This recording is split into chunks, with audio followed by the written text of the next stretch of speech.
देवभूमि उत्तराखंड के हरे भरे दृश्य सूर्य के नीचे फैले हुए हैं। पन्ना और सोने की एक टेपेस्ट्री।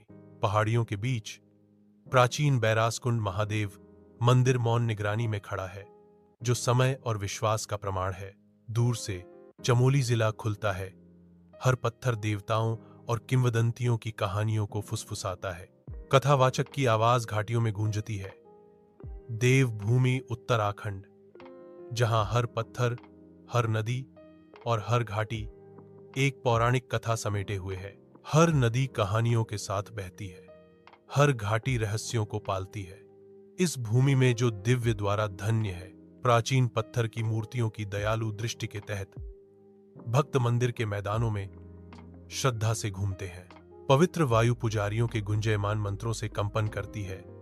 उनकी आवाजें सदियों पुराने पत्थरों से बुनी जाती हैं। कहा जाता है कि त्रेतायुग में रावण ने भगवान शिव को प्रसन्न करने के लिए यहां घोर तपस्या की थी।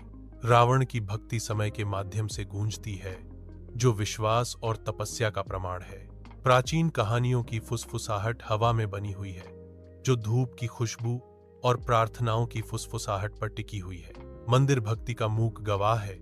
इसके पत्थरों में सदियों की आस्था समाई हुई है। यज्ञ कुंड के पास मंदिर में एक विशाल पत्थर पर एक दैत्य के निशान है। प्रत्येक निशान श्रद्धा और विस्मय की कहानियों के साथ गूंजता है। भक्तगण शांत श्रद्धा के साथ आते हैं। उनके हाथ प्राचीन छापों को छूते हैं, उनके सिर गंभीर सम्मान में झुकते हैं। जब शिव ने उसकी पुकार पर ध्यान नहीं दिया, तो रावण ने इसी स्थान पर यज्ञ कुंड में अपनी 10 सिरों की आहुति दी। कथा पवित्र स्थलों में गूंजती है। यही कारण है कि इस जगह को दशमोली के नाम से भी जाना जाता है। वैरास कुंड झील शांत है, एक निर्दोष दर्पण जो ऊपर प्राचीन मंदिर को दर्शाता है। स्थानीय मान्यता यह भी है कि महर्षि वशिष्ठ ने यहाँ लंबी तपस्या की थी। उनकी आंखों से बने झील को वैरास कुंड के नाम से जाना जाने लगा।